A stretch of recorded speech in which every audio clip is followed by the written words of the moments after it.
Yemen, that the United States is deeply concerned about reports that you're going to release Abdul al-Haider Shaya. The pardon was ripped up, and he remains in prison to this moment. He is losing his mind in prison. I got an email from his brother the other day describing how he's hearing voices in his head. I mean, people who are in solitary confinement, this is common also in US prisons, you start to lose your mind. His health is frail, and he remains in prison because the most powerful man in the world, the constitutional law expert, President of the United States, said, I want that journalist kept in prison in Yemen. And if you think I'm making this up, go to the White House's website, because the readout of the call is on their website, describing that the US has expressed its concern about his release. When I called the State Department after he'd been in prison for almost 2 years, and I said, what is the position of the United States? And they said, our position remains the same, what the President said, we don't want him released.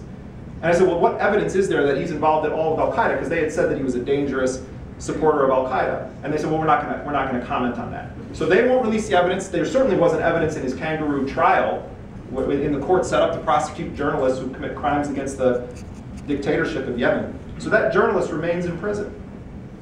There was a report that came out 2 days ago that the new president of Yemen, Hadi, is considering issuing a pardon to Abdul al-Haider Shaya. And I hope to God that President Obama does not call him and say we want this journalist kept in prison also, or continue to keep him in prison. So he goes to prison. The US has started to bomb Yemen. They're hunting for Anwar al-Awlaki. And in early 2011, an extraordinary series of events take place. At a hotel in Vienna, Austria, Anwar al-Awlaki's youngest brother, Ammar, who is nothing like him, he's got slick back hair and he wears designer Armani glasses and jeans, he works for an oil company, gets a phone call in his hotel room in Vienna.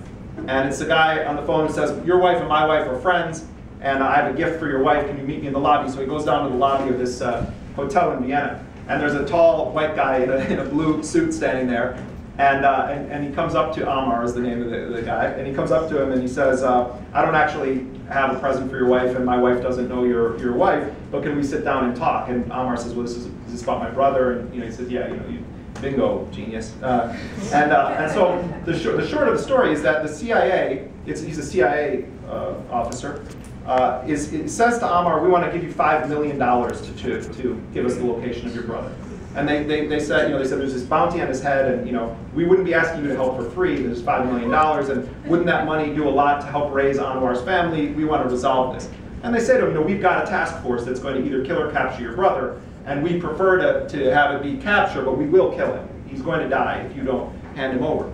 And Ammar hadn't seen his brother since 2004. He was in school in Canada and the US and hadn't seen him in a long time. And he says, I don't know where he is. And the CIA guy says, well, can you take a lie detector test? And he says, sure. So he brings over another CIA guy who then does some maneuver on his arm and asks him all these questions. And they determine that he's telling the truth. But then they say, well, you go talk to your family about it and see if your parents would be willing to give us his location. And the $5 million is still on the table.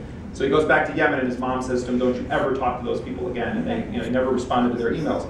While all this is going on, and they're hunting for him in Yemen, and there have been a number of drone strikes, some of which they said killed him, and then it turned out that he was still alive.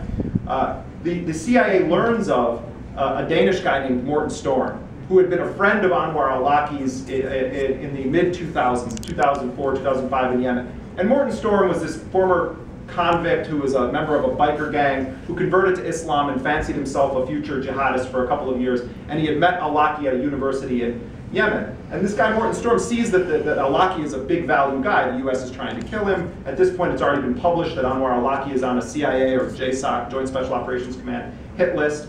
And so he approaches the Danish intelligence service, the PET, and says, I think I can help the Americans find Anwar al-Awlaki because I'm still in email touch with him.